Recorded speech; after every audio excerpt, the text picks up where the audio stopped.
అంటే మనలో ఎవరికైనా పదవి వస్తే మనకే మంచిది, ఎదిగితే లీడర్గా ఎదిగితే మనకే మంచిది కదా. నన్ను డిప్యూటీ సీఎం, నేను డిప్యూటీ సీఎం అయితే మనకే ఉపయోగం. జగన్మోహన్ రెడ్డి ఒక 5గురిని డిప్యూటీ సీఎంలు చేస్తే ఇవాళ ఆయనకు అండగా ఒకడు రావట్లేదు. ఆయన చెప్తున్నాడు ఈసారి ఉప ముఖ్యమంత్రిని చేస్తే నేనే ఉప ముఖ్యమంత్రి అని ఆయన చెప్పాడు అనేది జడా శ్రవణ్ కుమార్ గారు చెప్పినట్టుగా అది అర్థమవుతోంది. మరి ఆ లెక్కన దళితుల్లో చాలామంది లీడర్లు ఎదిగారు కదండి. ఎంతమంది దళితుల అభ్యున్నతి కోసం కృషి చేశారు, చాలామంది ఎదిగారు. లేదండి, ఒకవేళ ఇతనికి నిజంగా ఒకవేళ అతను ఉప ముఖ్యమంత్రి ఇస్తానన్నాడు అనుకోండి, వాళ్ళు ఎలా చేస్తారు? ఇదిగో పలానా పార్టీతోటి మేము ఎలా పొత్తు పెట్టుకున్నాం, అతను ఉప ముఖ్యమంత్రి ఇస్తాను అఫీషియల్ స్టేట్మెంట్ ఇస్తారు. ఇదంతా ఇంటర్నల్ గా చేయాల్సిన పరిస్థితి ఏంటి సార్? సీక్రెట్ గా చేసుకుని, నిజం చెప్తున్నాను సార్, అక్కడ జరిగిన ప్లానింగ్ ఏంటంటే సార్, ఇక ఇప్పుడు సుప్రీంకోర్టు ఒక తీర్పు దళిత క్రైస్తవులకు వ్యతిరేకంగా ఇచ్చింది. మేము దళిత క్రైస్తవుల పేరుతో ఒక మీటింగ్ పెడతాం. ఆ మీటింగ్ లో మేము హిందువులను రెచ్చగొడతాం, లేదా మేము కూటమి ప్రభుత్వాన్ని రెచ్చగొడతాం. రెచ్చగొట్టి ఒకవేళ కూటమి ప్రభుత్వం మమ్మల్ని కానీ అరెస్ట్ చేస్తే ఇమీడియట్ గా ఇగో దళితులకి క్రైస్తవులను ఇలాగ అరెస్ట్ చేసింది కూటమి ప్రభుత్వం అని ఆ అమాయకమైన ప్రజల్ని రోడ్డు ఎక్కిస్తాం. రోడ్డు ఎక్కించిన ఆ ముసుగులో, ఇందాక మీరు పాయింట్ నోట్ చేయండి, వీళ్ళందరూ జనం అమాయకులు రోడ్డు ఎక్కుతారు. ఆ రోడ్డు ఎక్కిన వాళ్ళలో ముసుగులో ఈ జాడ శ్రవణ్ కుమార్ అనుచరులు కలిసిపోయి ఒక ట్రైన్నో బస్సునో విత్ జనంతోనో తగలబెడతారు. ఏదో ఒక హింస. ఎప్పుడైతే ప్రాణాలు కోల్పోయారో, ప్రాణాలు కోల్పోయిన తర్వాత మరి అవతల వర్గం ఊరుకోదు కదా సార్. అవతల వర్గం ఏంటి, ఈ వర్గం ఒక మతం పేరుతో కులం పేరుతో రోడ్ల మీదకి వచ్చి ఇలా ఇంత దారుణమైన మారణకాండ చేస్తూ ఉంటే ఏం జరుగుతుందండి? అవతల మతం అవతల కులాలు ఆటోమేటిక్గా ఇది అవుతాయి. మొత్తం రాష్ట్రం అంతా కొన్ని వేల మందిని చంపేసే ప్లానింగ్ సార్ ఇది. కొన్ని వేల మందిని చంపి ఇక్కడ శాంతి భద్రతల్ని మొత్తం నాశనం చేసి, లేదా ఇక్కడ రాష్ట్రపతి ఎప్పుడో మా గవర్నమెంట్ వచ్చినండి రాష్ట్రపతి పాలన కావాలని అడిగేవారు. ఇప్పుడు ఇది కానీ సక్సెస్ అయ్యి ఉంటే ఖచ్చితంగా రాష్ట్రపతి పాలన కావాలని నేను మళ్ళీ గట్టిగా పట్టుకుని ఈ మొత్తం గవర్నమెంట్ని కోల్తొద్దాం. ఈ క్రమంలో కొన్ని వేల మందిని చంపేద్దాం. లేకపోతే సార్ నేను అడుగుతాను, ఈవేళ ఆయన ఎవరినో అరెస్ట్ చేశారు, ఒక యూట్యూబర్ని. ఆయన పేరు, అసలు పేరు ఏంటి సార్ ఎవరికి తెలుసు? ఆయన క్యాస్ట్ ఏంటి ఎవరికి తెలుసు? ఆయన అసలు ఎందుకోసం అని పవన్ కళ్యాణ్ గారిని టార్గెట్ చేశాడు ఎవరికి తెలుసు? ఇప్పుడు దాకా లేనిది దళిత క్రైస్తవుల పేరుతో ఎందుకు హిందూ మతానికి సంబంధించిన వ్యక్తుల్ని అంత పబ్లిక్ ఎందుకు థ్రెటన్ చేసి ఎందుకు జనాలు రెచ్చగొట్టాడు? ఈ ఎంతకన్నా ఏం ఆధారాలు కావాలి సార్? ఎంత దారుణంగా వీళ్ళు అడ్డంగా. ఆయన అసలు పేరు జోసెఫ్, కరెక్టేనా? అది జోసెఫ్ అని అంటున్నారు సార్. మొన్నటిదాకా ఆయన ఒక ఓసీ కులానికి సంబంధించిన అన్నారు, ఇప్పుడేమో ఎస్సీ. అసలు ఒక ఐడెంటిటీ ఎందుకు దాచుకోవాల్సి వచ్చింది సార్? ఇప్పుడు మిమ్మల్ని వెంకటకృష్ణ గారు సార్, మిమ్మల్ని వికే గారు అంటారు అంతే తప్ప మీకు ఇంకో పేరు అయితే బెటర్గా. నా పేరు రాజేష్ సరిపల్ల, పోనీ రాజేష్ మహాసేన అంటారు ఒకవేళ నా సంస్థ పేరు కలిపి. అంతేగాని మరొక పేరు ఎందుకు దాచుకోవాలి? రావణ్ అనే ఒక పేరులో ఎందుకు రావాలి?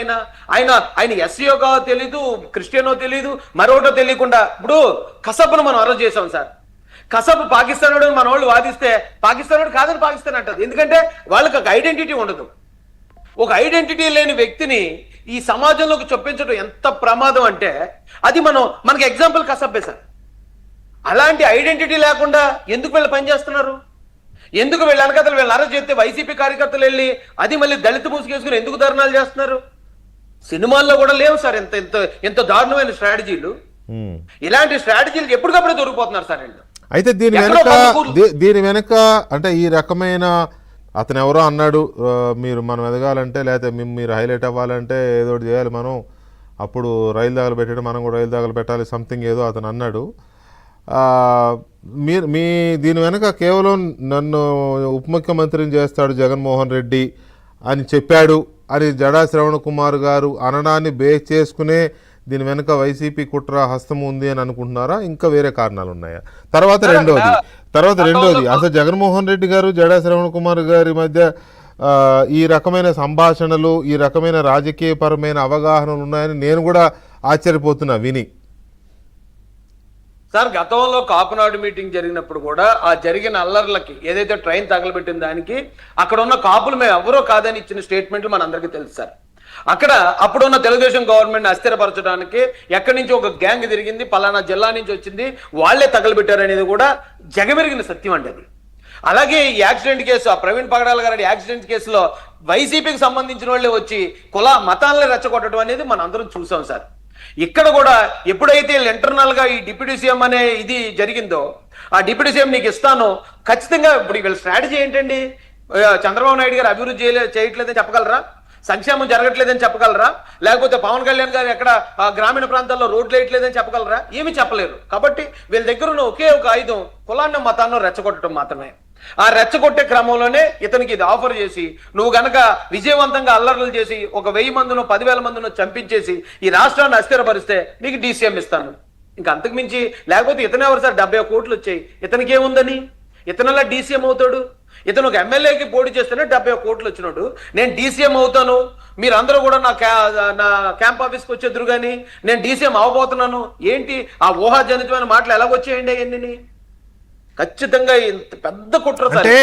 అంటే ఇక్కడ ఓకే సరే 71 కోట్లు అది ప్రస్తావన అని కాదు, కానీ జగన్మోహన్ రెడ్డి గారికి నాకు మధ్య జరిగిన సంభాషణ, లేకపోతే నాకు డిప్యూటీ సీఎం ఇస్తానన్నాడని ఆయన చెప్పినట్టుగా ఇప్పుడు మనం ఏదైతే ఆడియో వింటున్నామో, ఈ ఆడియో మీరు 3 రోజుల క్రితమో 4 రోజుల క్రితమో బయట పెట్టారు. బాగానే తిరుగుతోంది, ఇది బాగా మీడియాలో, సోషల్ మీడియాలో వైరల్ అవుతోంది.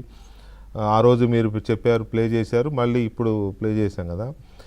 అప్పటి నుంచి ఇప్పటి వరకు అలాంటి సంభాషణ మా మధ్య జరగలేదని కానీ, మేము జడా శ్రవణ్ కుమార్ పార్టీతో మా పార్టీకి ఎలాంటి సంబంధం లేదని కానీ, జడా శ్రవణ్ కుమార్కి మేము డిప్యూటీ సీఎం ఆఫర్ చేసిన మాట వాస్తవం అవునని కానీ కాదని కానీ వైసీపీ వైపు నుంచి కానీ, జగన్మోహన్ రెడ్డి వైపు నుంచి కానీ, సజ్జల రామకృష్ణారెడ్డి గారి వైపు నుంచి కానీ ఎలాంటి ప్రకటన రాలేదు. Point number 1. పాయింట్ నెంబర్ 2, నాకు జగన్మోహన్ రెడ్డి ఎలాంటి ఆఫర్ చేయలేదు, డిప్యూటీ సీఎం ఆఫర్ చేయలేదు, ఈ తిరుగుతున్న ఆడియో తప్పని కానీ ఒప్పని కానీ, లేకపోతే ఇలాంటి అవగాహన మాకు ఉందని కానీ, పొత్తు కుదిరిందని కానీ, దీని మీద ఎలాంటి స్పందన జడా శ్రవణ్ గారి వైపు నుంచి వచ్చినట్టు నేనైతే చూడలేదు. మరి నాకున్న సబ్జెక్టు కరెక్షన్ నేను రోజు ఫాలో అవుతాం, మీడియాలో ఉన్నాం కాబట్టి నేనైతే చూడలేదు. మరి దీన్ని బట్టి ఏమనుకోవాలి? దాన్ని ఒప్పుకున్నట్టు అనుకోవాలా? అనుకోవడానికి ఏం సార్?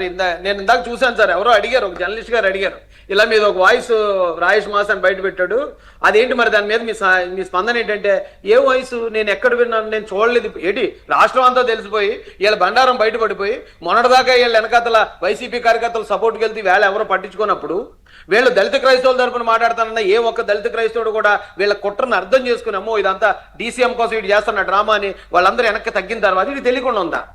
నాకు తెలియదు, నేను వెళ్ళలేదు అంటున్నాడండి. కానీ అది ఎక్కడ మాట్లాడియో ఏ మాటలో అన్నాడో అతను అన్నీ చూశాడు, అన్నీ తెలుసు. అయితే ఈ వాయిస్ రాజేష్ దగ్గరికి ఎలా వెళ్ళింది అనే దానికి ఇప్పుడు ఆ ఉన్న 4 గంటలు పీక్కుంటూ ఉంటుంటాడండి. కాబట్టి ఇలాంటి కుట్ర బయట పడబట్టి వేళ నిజం చెప్తున్నాను సార్. లేదంటే ఇప్పుడు ఇతను అరెస్ట్ చేసినందుకు దళిత క్రైస్తవుల సమస్య ఇదని చెప్పి వాళ్ళు రెచ్చగొడితే జనం రోడ్ల మీదకి వచ్చేద్దరండి. జనం రోడ్ల మీదకి వచ్చి కూటమి ప్రభుత్వం మా మీద ఎలా చేస్తుందేమో ఒక భయాందోళనకి వెళ్ళిపోతుంది. కానీ అలాంటి చర్చలు కానీ, అలాంటి ఒడంబడికలు కానీ, అలాంటి అవగాహనలు కానీ, అలాంటి పొత్తులు కానీ ఏం లేవు అని వైసీపీ కూడా ఖండించలేదు కదా ఇంతవరకు. దాని మీద స్పందించలేదు. ఖండిస్తారు సార్, ఎలా ఖండిస్తారండి? ఒకవేళ వాళ్ళు ఖండిస్తే ఈయన ఊరుకోడు కదా. ఈయన పబ్లిక్ గా వాళ్ళ కార్యకర్తలతో చెప్పిన మాటలు ఇవి. ఒకవేళ వాళ్ళు కానీ ఖండించారనుకో, ఇతను ఎదవైపోతాడు.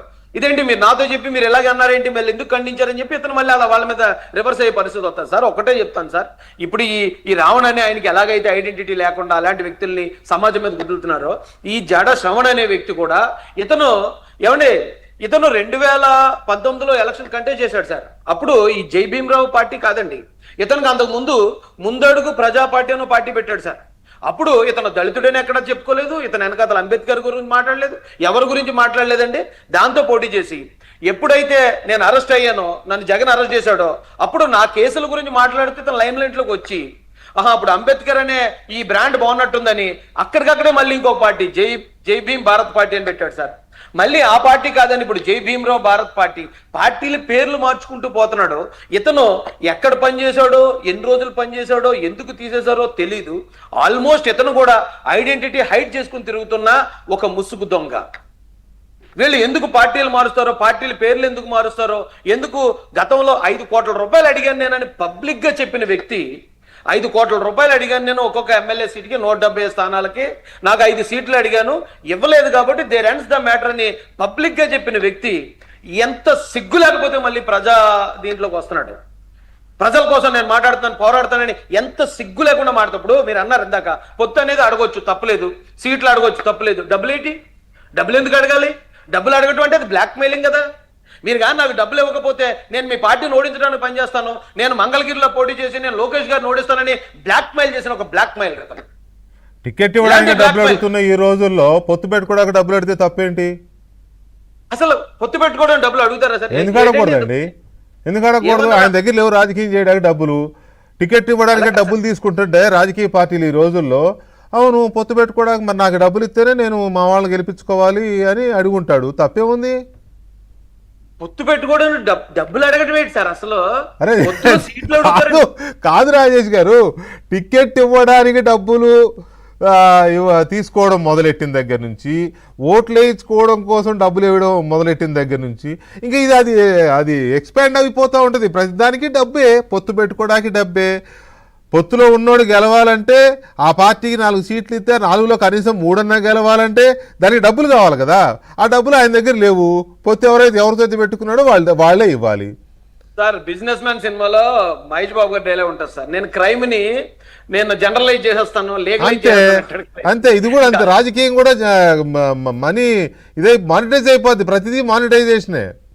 అంటే ఇంకా ప్రజలు ఇంకా దానికి అంత అలవాటు పడలేదు సార్. అలవాటు పడాలి, చేయండి. ఓట్లు కొన్నట్టుగానే, టికెట్లు అమ్ముకున్నట్టుగానే పొత్తులు కూడా మనీ రిలేటెడ్ అని అలవాటు చేసేయండి అందరికీ. సరే సార్, ఇప్పుడు ప్రజలకి ఒకవేళ వాళ్ళు అర్థమైన తర్వాత అప్పుడు షాక్ అవటం మానేస్తారు సార్. అప్పటి వరకు అయితే అలాంటి కాదు కాదు, అది ఆయన బలంగా నమ్మాడు కాబట్టే, జడా శ్రవణ్ కుమార్ గారు అది బలంగా నమ్మాడు. ఇది ఇంతకు మించి వేరే మార్గం లేదు, నా దగ్గర డబ్బులు లేవు కాబట్టి ఇదే మార్గం అని అనుకున్నాడు కాబట్టి ఆయన ఓపెన్గా అడిగి ఉండొచ్చు, ఓపెన్గా బహిరంగంగానే చెప్పాడు, 5 కోట్లు అడిగాను అని చెప్పే ఇది కూడా ఉండాలి కదా, ఆ గట్స్ కూడా ఉండాలి కదా. అడిగిన వాడిని అడగలేదని చెప్తాడు కానీ అడిగానని చెప్పడం కూడా గట్సే కదా. మా పార్టీకి అలా డబ్బులు ఇచ్చి పొత్తు పెట్టుకునే ఆచారం లేదు కాబట్టి అది ఓకే, మీ పార్టీకి ఉందో లేదో అది మీకు తెలుసు, మాకు తెలియదు కానీ. కాదు సార్, జగన్ గారు ఇస్తానని ఉండొచ్చండి. ఎందుకంటే మా దగ్గర నుంచి వెళ్ళిపోయాడు అంటే దాని అర్థం ఏంటి సార్? మేమేమో అని మా వాళ్ళు రిజెక్ట్ చేయబట్టి వెళ్ళిపోయాడు. ఈవేళ జగన్ గారి కోసం ఆయన పనిచేస్తాడంటే ఏంటి సార్ అర్థం? జగన్ గారు ఇస్తానని ఉంటారు, జగన్ గారు కొనుక్కుని ఉంటారు. ఈ లాజిక్ బాగుంది, ఈ లాజిక్ బాగుంది, okay, this logic is good. నేను మొత్తానికి మంచి లాజిక్కే పట్టుకున్నారు. అయితే ఇప్పుడు ఇందాక ఇంకొక ప్రశ్న మీకే, ఎందుకంటే కిరణ్కి తెలియదని కాదు కానీ ఇది మీరు బయటపెట్టిన కాదు మిమ్మల్ని అడుగుతున్నా. ఇప్పుడు ఇవన్నీ ఒట్టి రాంగ్ రికార్డులు, లేకపోతే మేము అలా అనలేదు ఇలా అనలేదని రేపు ఇది చేశారనుకోండి, ఏ సమావేశంలోనైతే ఈ సంభాషణలు జరిగినాయో దానికి సంబంధించిన ఇంకా ఆధారాలు ఏమైనా ఉన్నాయా మీ దగ్గర బయట పెట్టడానికి? ఇంకా బొచ్చుడు ఉన్నాయి సార్ నా దగ్గర. ఆయన ఏ వైసీపీ నాయకుడి కోసం ఏం వాగాడో, జోగి రమేష్ గారి కోసం ఏం వాగాడో, తమ్మినేని సీతారాం కోసం ఏం వాగాడో అవన్నీ ఉన్నాయి నా దగ్గర.